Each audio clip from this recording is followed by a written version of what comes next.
sinanumpa na si dating PNP Chief Nicolas Torre III bilang bagong Metropolitan Manila Development Authority or etong MMDA General Manager sa harap ni Executive Secretary Ralph Recto, mga kababayan. Dahil kung titingnan ninyo, meron na po tayong bagong General Manager ng MMDA, mga kababayan, at yan po ay walang iba kung hindi itong si General Torre. So siguro naman yung mga problema sa kalsada, yung mga kamote dyan, yung gumagamit ng 3 motor na magkakatulad para hindi maaresto kung sakaling lumabas yung ICC arrest warrant, tingin ko naman masasabota po yan, mga kababayan. Lalo na ang General Manager ng MMDA ay walang iba kung hindi ito pong si dating PNP Chief General Torre. So ito, pakinggan po natin, mga kababayan.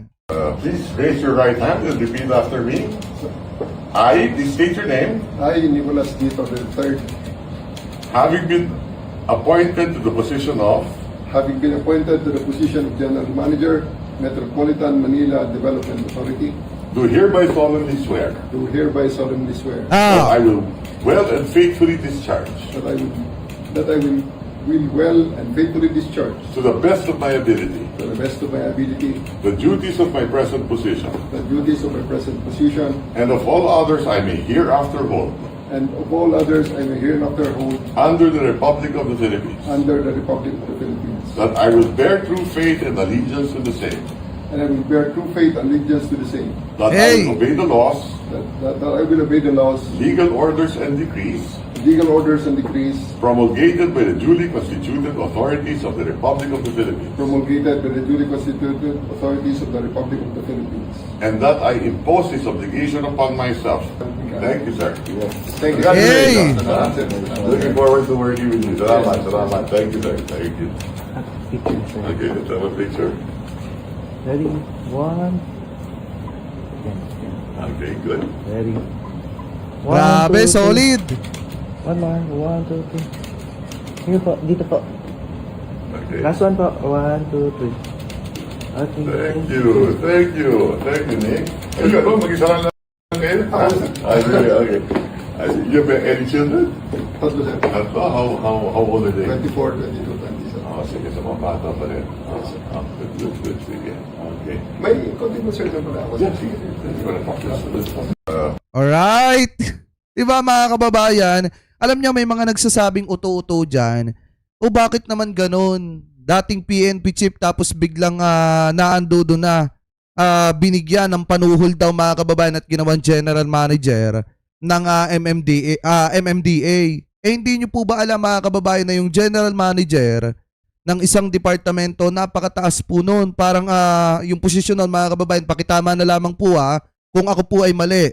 Parang ano rin po yun, parang kapantay din po yun ng mga sekretary, like ng sekretary ng DILG, like ng sekretary, mga kababayan, ng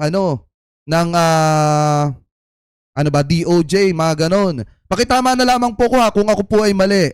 Kasi, mga kababayan, napakataas po nung posisyon na nakuha ni General Torre, yung naibigay sa kanya na General Manager ng MMDA. Parang katulad din po yan sa PCSO, mga kababayan, katulad din yung posisyon ni General Manager Mel Robles. Mataas yung posisyon, mga kababayan.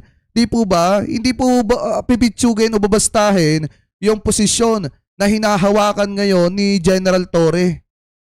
Mga kababayan, hindi po yan na basta katawa-tawa lang na posisyon. Napakahalaga po ng MMDA, ng posisyon ng MMDA dito po sa ating bansa.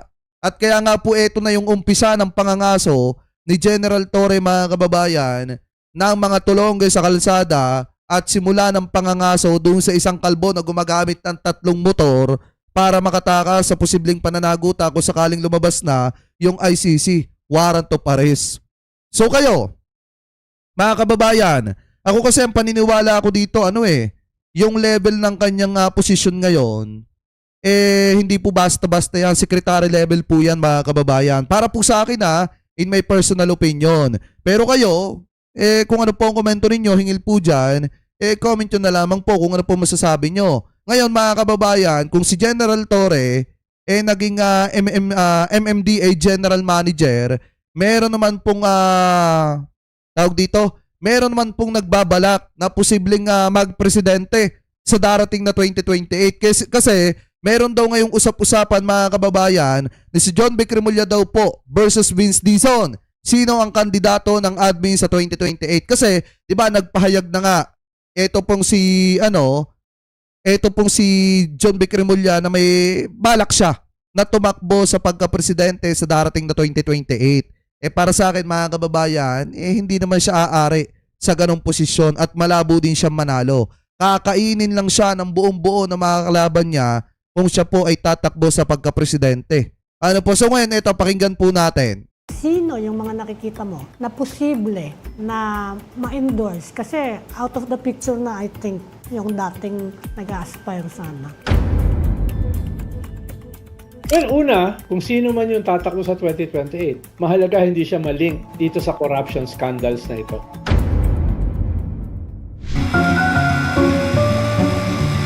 This is truth on the line. Actually, itong 2026, Ronald, pag-usapan na ng mga tao is 2028 eh. Hindi ba? Yes. Ano sa tingin mo ang magiging impact na itong mga, continuing scandal to eh. Halimbawa sa administrasyon, wala silang Lalo na si Sara Duterte nakakaladkad ba kababayan sa issue ng 'di ba, yung pagiging proponent po niya sa mga proyekto ng DPWH mga kababayan, nasa listahan din pala si Sara Duterte. So ibig sabihin kasi maliwanag naman na sinabi ni Yusek Bernardo na doon din nangyayari mga kababayan yung mga kickback sa ganong ginagawa ng ibang mga politiko. So ngayon, ibig sabihin, baka kumikback din etong si Sara Duterte sa 1 billion or halaga o mga proyekto na umabot ng 1 billion yung halaga mga kababayan. So ibig sabihin, may nakickback din dyan si Vice President nung siya po ay mayor. viable candidate ngayon. Yung kabila, alam na natin eh. Ay, Ma'am Miriam Thomas, mega love shoutout ha. Wala namang ibang lumalabas, no? At saka solid na solid yun. Etong sa administrasyon, ano yung nakikita mo? Sino yung mga nakikita mo na posible na ma-endorse? Kasi out of the picture na, I think, yung dating nag-aspire sana. Well, una, kung sino man yung tatakbo sa 2028, mahalaga hindi siya malink dito sa corruption scandals na ito. No? Yun yung mahalaga. No? Ikalawa, dapat maganda yung kanyang narrative para sa mga particular demographics katulad ng kabataan. Diba? Yun yung target mo eh. Kung tatakbo si Risa tapos Trillanes mga kababayan, yun na lang yung susuportahan ko. Yun na lang yung iboboto ko. Diba mga kababayan? Kaysa naman kay Sara Duterte. Yung bagong 60% ng ating botante are basically young people eh. No? Yun yung narrative na kinakailangan mo. Yun yung brand na kinakailangan mo. For lack of a better term, a Miriam Defensor disruption. Tama. Yun yung kailangan. The leader has to be disruptive. It cannot be more of the same. No? It cannot be the usual normal. No? Yun yung mahalaga. Tapos ikatlo, dapat may ino-offer siya na solusyon paalis dito sa problema natin. Na napaka-unprecedented, napakalalim at napakalawak. Diba? Yan yung mangyayari. From the government, ay for now, ang lumalabas na mga possible, ito, nagsabi na si John Vic, most probably ay tatakbo siya. No? At yung Remullas are one of the most powerful blocks within the government at this point. Pero diba? where did that come from, Ronald? Bakit, hindi, ibig ko sabihin, anong magpo-fuel kasi yung... Kasi tingnan nyo kung si John Vic yung tatakbo, tapos si Gibo tatakbo, halimbawa, maalin doon sa dalawa kung sino yung tatakbo sa kanila, malabo po manalo yan mga kababayan. Alam naman po natin na hindi ganun kalakas yung karisma ni Gibo sa national. Alam din naman natin mga kababayan na hindi rin malakas ang karisma ni John Vic Remulla sa national mga kababayan. Kaya imposible talaga manalo. Sorry sinasabi ko lang po yung totoo. Huling tumakbo from Cavite was Ping Lacson and he didn't do so well, ano? Yeah. Well, una, sinasabi kasi siyempre, iba naman itong mga Remulla kay Ping Lacson, di ba? Ikalawa ay siguro nakikita nila at this point, si Sara lang kasi nagpapakilala as a contender. Kaya mataas siya. Baka iniisip nila, kung meron na magpapakilala, unti-unti nang tataas. No? Dahil sabi nga ng ilang survey firms, kung hindi ka naman nagpapakilala na ikaw ay interesado, hindi tataas yung kwan mo, yung ratings mo. Diba? Kahit pa paano. So, isa siguro yun sa kanilang calculation, magpakilala na ngayon. No? Dahil nga, sabi mo nga, by 2026, 2028 na attention ng tao. Tama. On the other hand, alam mo, meron tayo yung so-called yung Binay effect, yung masyado ka maaga, dumadami yung mga kaaway mo, di ba? Oo, kung ikaw ang pinakamataas. Pero kung unti-unti kang tataas, iba yun. No? Halimbawa, Sentry Robredo. Yan talaga mga kababae, suruin yan. Pagka nag-tandem si Sentry at saka si Lene Robredo, mas okay pa yan. Ano po yan, pag tumakbo yan, susuportahan ko yan. Sa totoo lang mga kababayan. John Vic, etc. Hindi naman sila pinakamataas eh. So hindi sila mabibinay effect. Dahil mag-i-scaling up sila eh. Yung mga tipo ni Sara ang pwedeng tamaan ng Binay effect dahil mataas siya. Siya yung pinakamataas eh. No? So yun naman ang kaibahan. Kaya sinasabi ko lang, baka ito yung dahilan ni John Vic. Kaya siya nag-announce. Pero hindi lang naman siya yung possible. Yung iba sinasabi, baka si Vince Dizon. Si Vince Dizon, who has denied, Kasi or actually, a tag team. Or a team yung dalawa. may mga story na actually na hinahanda na siya ng administrasyon eh. Oo. Or yung ilang mga Taipans na gusto siya. So, yun yung pwede nga maging narrative niya, anti-corruption and modernity. Dadalhin ko sa modern system, yung ating feudal system. No? So, yan yung mga possible. Pero anong tingin mo sa niya? Kasi, apart from performance, importante dito yung personality eh. Lalo na kung ang kalaban mo ay sa Duterte. At lalo na if it's Sara Duterte.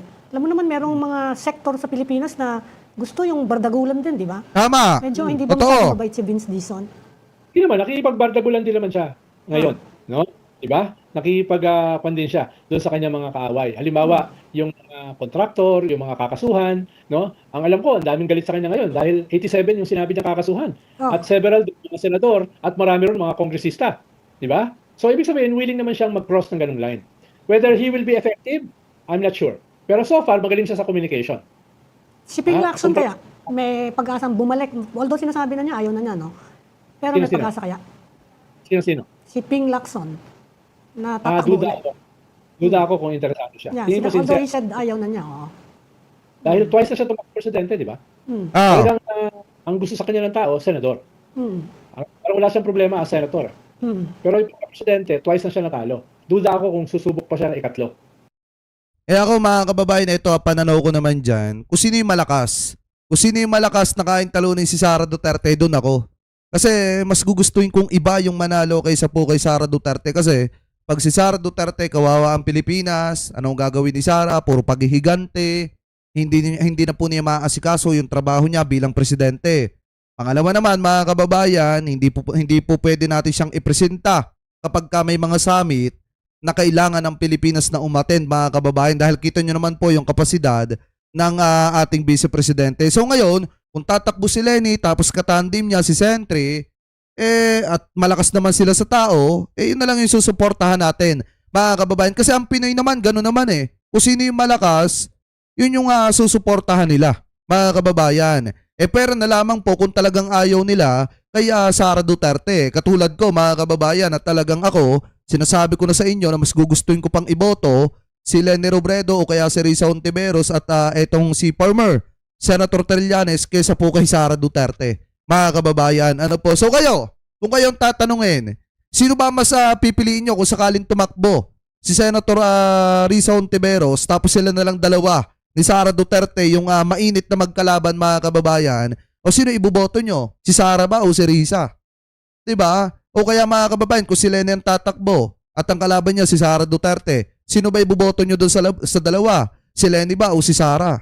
Ako mga kababayan, talagang mas susuportahan ko yung kalaban ni Sara Duterte kaysa kay Sara Duterte. Mga kababayan. Hindi, si Tulfo daw malabo. Malabo mga kababayan si Raffy Tulfo. Kasi may na tayo may nanaginip ako, napanaginipan ko malabo. Malabo si Raffy Tulfo. Si Lene Robredo nga hindi rin alam kasi parang aayusin nga muna niya yung naga. Mga kababayan. So ngayon parang ang mangyayari dyan, parang Risa Trillanes ata. Di umano, mga kababayan And then, si Gibo Chodoro, wala pa akong balita. Si Vico Soto, ayaw niyang tumakbo mga kababayan. Meron siyang ibang gagawin. Ano pa basta hindi si Sara Duterte. Kawawa ang Pilipinas pag si Sara Duterte mga kababayan. So ako, baka mag Trillanes Hontiveros po. Ako, ganun din. Mga kababayan, wag lang manalo si Sara Duterte. Anyway, kayo po, ano po ang komento ninyo hingil po dito sa mga topic na ito na tinalakay po natin?